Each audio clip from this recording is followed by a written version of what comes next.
Bismillahirrahmanirrahim. Assalamualaikum warahmatullahi wabarakatuh. Apa kabar semua hari ini? Semoga baik dan sehat selalu. Jangan lupa jaga kesehatan kita di musim wabah yang luar biasa ini. Jangan lupa gunakan pola hidup sehat kita. Jangan sampai kehidupan kita tersia-siakan karena kita tidak menjaga kesehatan itu. Karena sehat itu mahal. Nah, aku semua kita berjumpa lagi dalam pembelajaran PAI. Ya, mungkin kalau minggu kemarin sudah kita laksanakan ya, sudah kita lihat bagaimana tentang dakwah Nabi di Madinah. Hari ini kita akan coba bahas bab 13. Tentang apa? Tentang meneladani Khulafaur Rasyidin. Pernah dengar Khulafaur Rasyidin? Pastinya pernah ya, pernah Bapak sampaikan siapakah Khulafaur Rasyidin itu. Akan kita ulas. Apa sih Khulafaur Rasyidin ini? Apa sih itu? Nah, Khulafaur Rasyidin itu dari dua kata khulafa yang artinya pemimpin, dan Rasyidin itu artinya petunjuk. Jadi kalau kita satukan, maka kita akan bisa mendapat kesimpulan bahwa Khulafaur Rasyidin itu pemimpin yang diberi petunjuk oleh siapa? Oleh Allah Subhanahu wa Ta'ala. Nah, ini Khulafaur Rasyidin. Jadi pemimpin yang diberi petunjuk. Pemimpin yang mendapatkan petunjuk. Jadi ketika memimpin itu dapat petunjuknya bukan dari siapa-siapa, bukan dari asisten pribadi, bukan dari menterinya, tapi dapat langsung dari Allah Subhanahu wa Ta'ala. Kalau sebelumnya kan kalau Nabi itu dapat wahyu, Rasul dapat wahyu, kalau dapat berita, maka kalau ini beliau ini pemimpin yang diberi petunjuk oleh Allah dan manusia biasa ya, bukan seorang nabi ataupun seorang rasul. Nah, untuk selanjutnya untuk meneladani Khulafaur Rasyidin ini, kita harus tahu juga siapa sih Khulafaur Rasyidin itu. Ada 4 orang. Yang pertama ada namanya Abu Bakar Siddiq.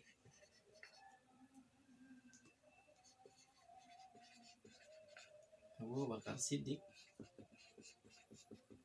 Nah, ini yang pertama. Yang kedua ada namanya Umar bin Khattab.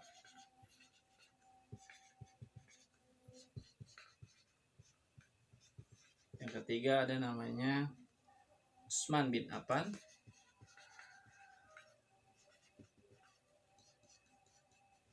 Dan yang ketiga, yang terakhir ada namanya Ali bin Abi Thalib.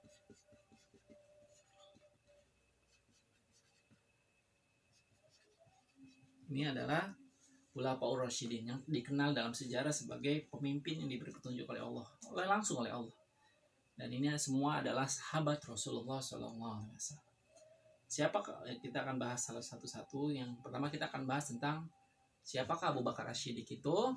Nah, kita bisa perhatikan Abu Bakar As-Siddiq ini adalah sahabat Rasulullah yang dia bersahabat dari kecil sama Rasulullah.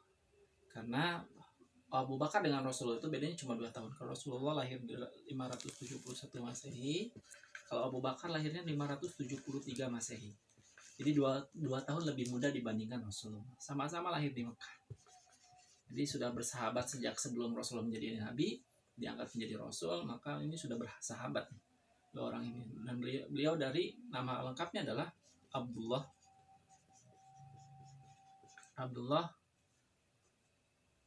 bin Abu Kufah. Abdullah bin Abu Kufah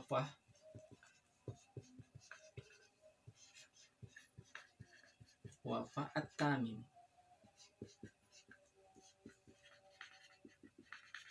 ini adalah Abdullah bin Abu Wafa At-Tamimi. Sebelum beliau masuk masuk Islam, jadi sahabat Rasulullah, beliau itu sering dipanggil dengan Abu Ka'bah. Ini nama panggilan beliau ketika sebelum masuk Islam. Nah, beliau ini seorang lahir dari keluarga yang ternama, dari bangsa Tamim ya. Nah, kalau Rasulullah dari Bani Hisham, kalau dari Abu Bakar ini lahir dari Bani At-Tamimi. Nah, kalau di Arab kan ada namanya bangsa itu biasanya disebut bangsa Arab. Nah, dan di situ ada suku namanya suku Quraisy. Di suku itu ada namanya kabilah. Nah, itu kabilah, biasanya ada kabilah Bani Hashim, ada kabilah Kalau bahasa sekarang itu keluarga besar, misalnya keluarga besar Jayabaya, keluarga besar siapa lagi, Dimyati, Natakusuma, dan yang lainnya. Kalau di dulu itu ada namanya Bani. Maka Bani Tamim ini adalah salah satu keluarga terpandang ya. Beliau itu lahir dari ya mungkin kalau sekarang sebagai pejabat lah. Dan keluarga besar beliau adalah Bani At-Tamimi.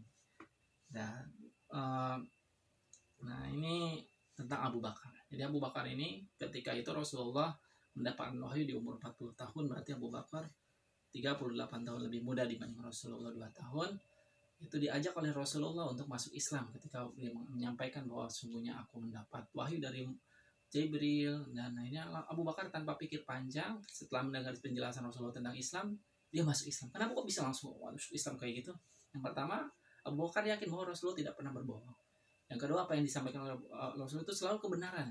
Karena memang Rasulullah itu pribadi yang luar biasa semenjak Rasulullah dari semenjak kecil. Bahkan di umur 25 tahun itu Rasulullah sudah dapat gelar Al-Amin yang dapat dipercaya, karena di kondisi di Mekah pada waktu itu tidak ada satupun yang dapat dipercaya dan karena saling menipu, saling membunuh, saling berperang dan yang lainnya. Nah, kalau Rasulullah akhirnya dapat, makanya ketika Abu Bakar mendengar berita tentang Rasulullah membawa Islam, langsung dia masuk Islam. Makanya termasuk golongan as-sabiqun awal.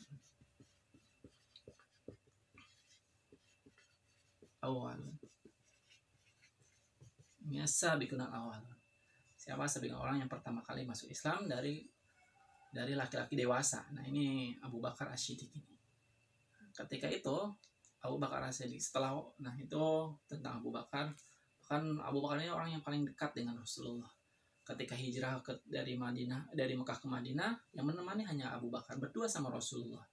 Bahkan sampai-sampai Abu Bakar dan Rasulullah itu tidak bisa dipisahkan karena memang tadi satu sama lain saling membutuhkan. Dan Abu Bakar sangat menghormati Rasulullah dan sangat mencintai Rasul. Nah, itu tentang Abu Bakar. Ketika Rasulullah wafat pada tahun 10 atau 11 Hijriah, akhirnya terjadilah gonjang-ganjing. Bahkan sampai Umar tadi dia tidak menerima kalau Rasulullah wafat. Dia mengatakan bahwa Rasul itu bukan wafat, Rasul itu bertemu dengan Tuhannya selama 40 hari seperti Musa bertemu dengan Tuhan, itu akan balik lagi ke sini. Maka Abu Bakar dengan tegas, walaupun bayangkan orang yang paling dekat, dia mengatakan dengan tegas, barang siapa yang menyembah Muhammad, barang siapa yang berniat menyembah Muhammad, Abu Bakar mengatakan bahwa Muhammad itu manusia, dia akan mati dan akan kembali kepada Tuhan. Tapi barang siapa menyembah Allah, maka dia akan bahwa sungguhnya Allah adalah zat yang maha kekal dan tidak akan pernah mati dan tidak akan pernah bisa tergantikan. Maka ketika itu banyak sahabat yang akhirnya percaya bahwa sungguhnya memang Nabi Muhammad itu adalah manusia biasa yang dipilih, manusia pilihan yang dipilih oleh Allah untuk menjadi Nabi dan Rasul sekaligus Nabi penutup akhir zaman. Maka Abu Bakar dengan tegas seperti itu. Luar biasanya Abu Bakar seperti itu. Maka pada tahun ke-13 Hijriah ini, pada tahun 11 Hijriah ini, Abu Bakar diangkat menjadi seorang khulafah. Di tahun 11 Hijriah, Abu Bakar diangkat menjadi seorang khalifah, pemimpin para kaum. Karena ketika itu umat Islam butuh pemimpin. Banyak akhirnya tadinya mau terjadi peperangan antara kaum Muhajirin dan Ansor, datang Abu Bakar dan Umar mengatakan, inilah pemimpin. Aku berbaiat pada siapa yang mau menolaknya silahkan. Tapi ternyata ketika melihat sosok Abu Bakar ini, tak ada satu orang pun yang menolak.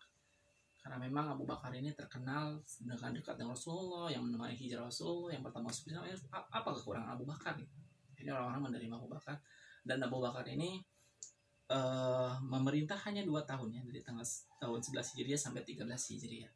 Hanya 2 tahun, sangat singkat kepemimpinan Abu Bakar ini. Dan di usia 63 tahun seperti Rasulullah, maka Abu Bakar menyusul meninggal dan dimakamkan di makam dekat makam Rasulullah. Lantas ini tentang sejarah Abu Bakar.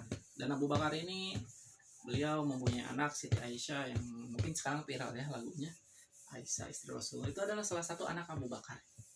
Dan yang lebih keren itu tentang Asma binti Abu Bakar, salah satu anaknya yang lagi hamil. Abu Bakar sama Rasul kan lagi itu tuh lagi ada di gua Sur, terus istirahat atau bersembunyi dari kejaran kaum kafir.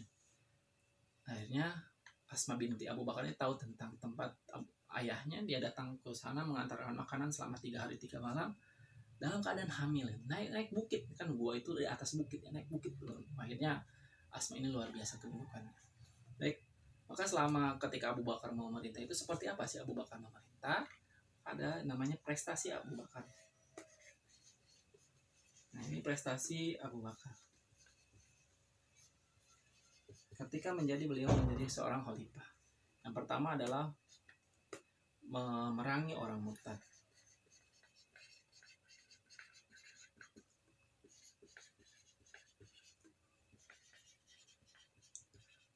Kenapa kok banyak orang murtad? Karena ketika Rasulullah wafat itu yang tadi yang saya sampaikan, Bapak sampaikan, bahwa orang-orang mulai semakin tergoncang keimanannya.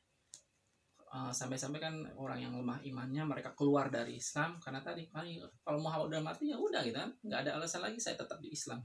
Akhirnya banyak yang keluar dari Islam, banyak kabilah-kabilah yang keluar dari Islam yang tadinya tunduk kepada Islam keluar, mereka ingin hidup seperti sedia kala. Akhirnya diperangi. Kenapa kok harus diperangi? Karena ini penyakit.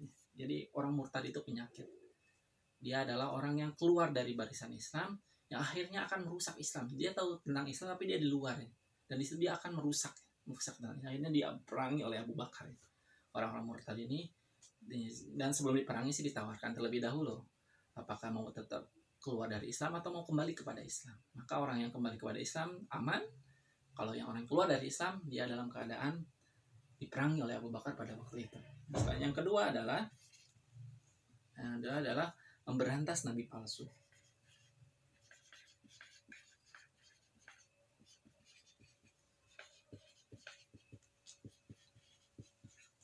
Palsu. Karena banyak pada waktu selesai Rasulullah wafat itu akhirnya muncul nabi-nabi palsu. Mungkin kita pernah dengar Musailamah Al-Kadzab. Kenapa disebut Musailamah Al-Kadzab? Karena Musailamah tukang bohong. Karena dia mengaku sebagai nabi.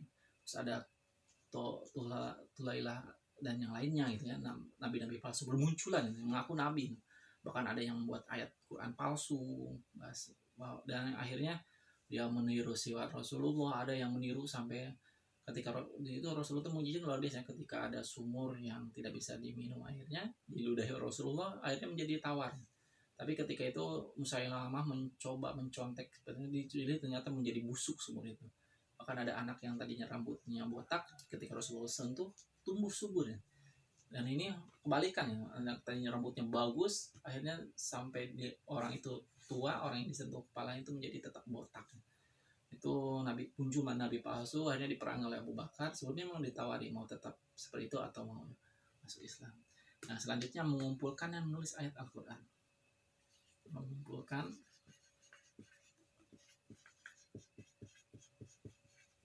ayat Al-Quran. Kenapa kok dikumpulin sih ayat Al-Quran ini? Karena Abu Bakar sadar pada waktu itu banyak sahabat-sahabat Rasul yang hafal Quran banyak ya, bukan mungkin seluruhnya, yang akhirnya ketika berekspansi menyebarkan Islam keluar daerah Arab, mereka harus syahid, meninggal dalam keadaan di waktu perang. Akhirnya banyak para penghafal Quran yang meninggal. Khawatir Abu Bakar ini, merasa khawatir kalau akhirnya Quran hilang dari diri manusia. Mungkin dari orang yang hafiz Quran nggak hilang, tapi takut orang pada zaman selanjutnya tidak mengenal Quran, makanya dikumpulin sama Abu Bakar. Makanya akhirnya dikumpulin ya atas konsultasi dengan Umar ya, tentunya dengan Umar, salah satu sahabat yang paling dekat dengan Abu Bakar. Jadi apa-apa dengan Umar. Maka kita pun harus punya sahabat dekat ya, jangan sampai kita sendirian, hidup sendirian, diem aja di rumah sendirian, akhirnya tidak bisa menyapa satu sama lain. Nah, ini dikumpulkan Al-Quran, setelah itu nanti dilanjutkan oleh Umar, dimushafkan oleh Utsman dan yang lain, disempurnakan oleh Ali dan yang lain. Dan yang keempat, maka ketika kumpulin ini karena apa tadi banyak para penghafal Quran yang meninggal ketika perang, karena memerangi murtad, memberantas nabi palsu, ini perang. Terus yang keempat adalah memperluas wilayah dakwah Islam.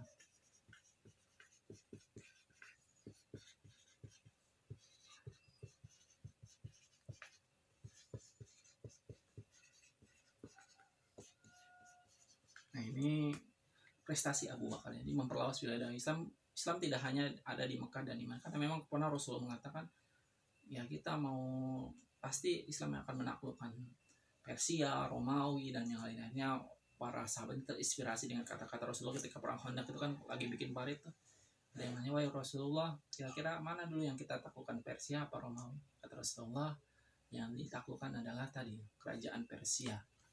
Dan ternyata apa yang dikatakan Rasulullah itu benar ketika pada pemerintahan Umar diserang Persia dan Persia kalah, jatuh dari ke tangan umat Muslim. Setelah itu baru Romawi. Ini prestasi Abu Bakar yang perlu kita ingat. Dan selanjutnya tadi kan judulnya kita meneladani Khulafaur Rasyidin. Gimana sih karakter Abu Bakar?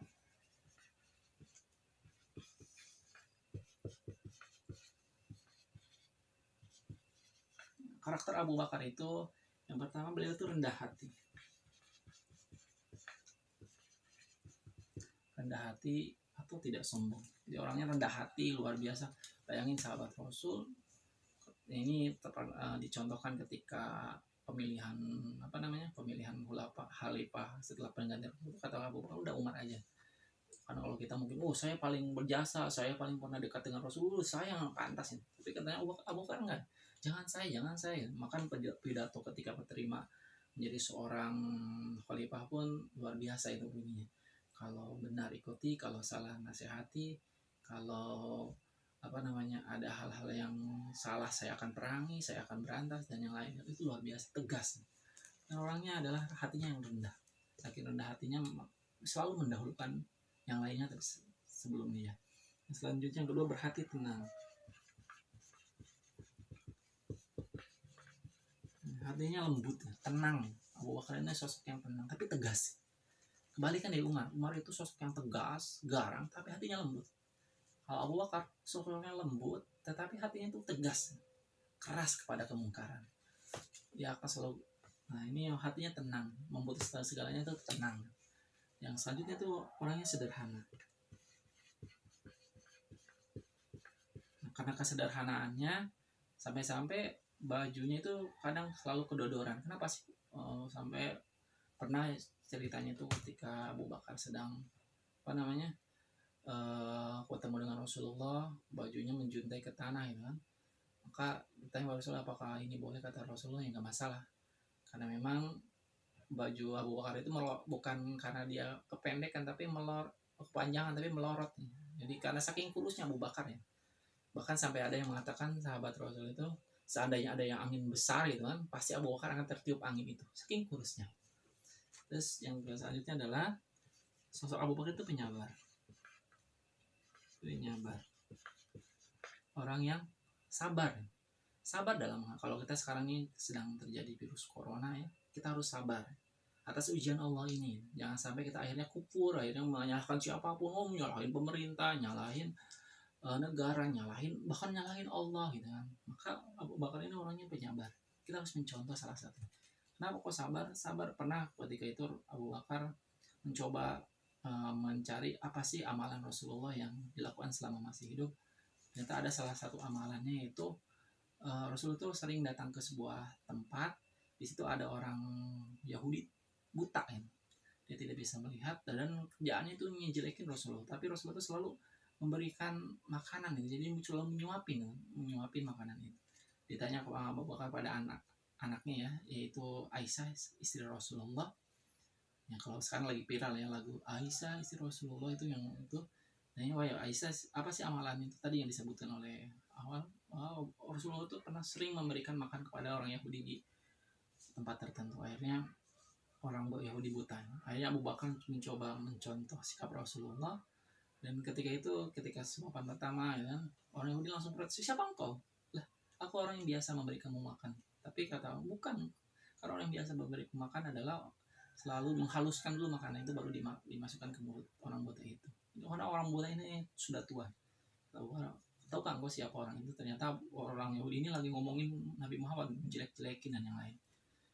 Orang itu, emang siapa orang itu? Orang itu sudah meninggal. Siapakah dia? Dia adalah Rasulullah Muhammad yang sekarang kok sedang jelek-jelekin. Bukan tenang ya. Kalau kita kan dikasih makan ngejelekin sahabat itu ya dibunuh tuh orang. Abu Bakar enggak. Selanjutnya Abu Bakar itu punya sifat yang kelima, adil. adil dan suka bermusyawarah.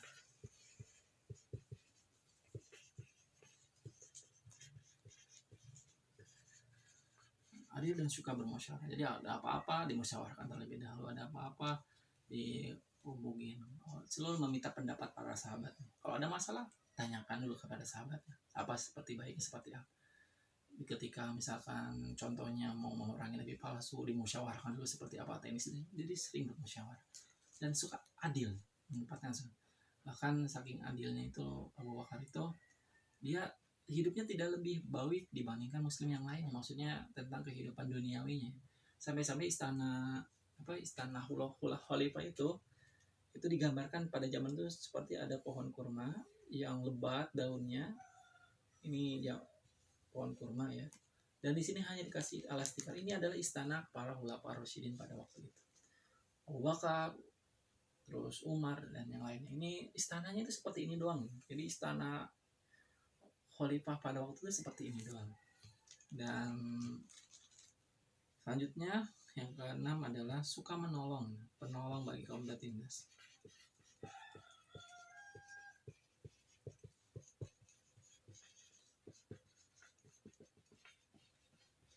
Dan yang terakhir, senantiasa membenarkan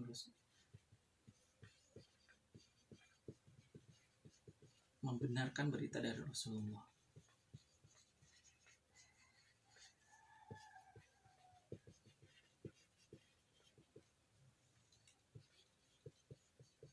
Jadi apapun yang dikatakan oleh Rasulullah selalu dibenarkan oleh Abu Bakar. Bahkan ketika awal-awal Rasulullah berdakwah di Mekah kan ada peristiwa namanya Isra Mi'raj. Kemarin kita sudah memperingati ya, Isra Mi'raj. Nah, orang-orang Islam yang tadi masuk Islam ragu kan. Wah, mana mungkin dong, bayangin Isra Mi'raj itu kan Rasulullah malam-malam, tengah malam berangkat ke Baitul Maqdis, naik ke langit ke-7. Kalau pada waktu itu nggak ada pesawat, nggak ada kendaraan yang lebih cepat, hanya ada unta, kalau nggak kuda yang paling cepat dulu. Itu butuh 3 hari. Ini hanya waktu setengah malam gitu. Tapi apa yang dilakukan Abu Bakar? Kata Abu Bakar ketika menjelang perjalanan Rasulullah langsung mengatakan, jangankan seperti itu, lebih dari itu pun aku percaya. Maka Abu Bakar dapat gelar namanya As-Siddiq. Apa tuh As-Siddiq? As-Siddiq itu orang yang selalu membenarkan apapun yang disampaikan oleh Rasulullah. Dan ini adalah karakter Abu Bakar. Maka kita harus meneladani rendah hati, bagaimana hati kita selalu rendah. Jangan sampai menjadikan hati kita sombong, melihat apa-apa kita merasa lebih baik, punya harta sedikit, punya barang mewah sedikit, kita merasa lebih baik dibandingkan yang lain. Jangan sampai. Harus hati tenang, sederhana, penyabar, adil, penolong, dan senantiasa membenarkan berita dari Rasulullah. Ini Abu Bakar. Beliau memerintah dari tahun 11 Hijriah sampai 13 Hijriah. Hanya 2 tahun. 2 tahun setengah lebih tepatnya. Meninggal dalam keadaan sakit. Setelah beliau sakit, akhirnya beliau menunjuk salah satu sahabat Rasul, yaitu Umar, untuk menjadi penerus. Mungkin untuk khulafaur rasyidin ini kita cukupkan sampai Abu Bakar lebih lanjut. Setelah ini akan kita lanjut di pembelajaran berikutnya tentang Umar bin Khattab. Nah, kalau ada pertanyaan nanti silahkan kita diskusikan di Google Classroom. Kalau nggak di WhatsApp, silahkan kalian diskusikan. Kita diskusikan, boleh tanya ke Bapak dan yang lainnya. Dan selanjutnya nanti Bapak akan memberikan tugas. Tugas kalian adalah, yang pertama adalah terapkan atau aplikasikan di rumah ya, nggak perlu keluar rumah, tentang karakter Abu Bakar ini. Gimana rendah hatinya, coba kamu aplikasikan itu dan buat fotonya keluar, boleh videonya deh, terserah, yang penting kamu melakukan. Misalnya Pak, saya mau menulis saja, silahkan. Dan juga minimal 3 karakter Abu Bakar kalian lakukan, aplikasikan di rumah. Dan nanti boleh diceritakan di Instagram seperti biasa. Kamu ceritakan, bentuknya tulisan saja di foto. Pak, kalau saya lagi melakukannya dalam video boleh, tapi tulis aja. Misalkan saya hari ini apa kamu tulis karakter yang sesuai dengan Abu Bakar ini yang kamu lakukan di rumah. Setelah itu foto tulisan kamu, upload di Instagram dan tag Bapak ya. Dan kalau ada pertanyaan nanti kita diskusikan. Mungkin dari Bapak cukup sekian. Terima kasih. Tetap jaga kesehatan, jaga diri, jangan kemana-mana. Tetap semangat belajar. Assalamualaikum warahmatullahi wabarakatuh.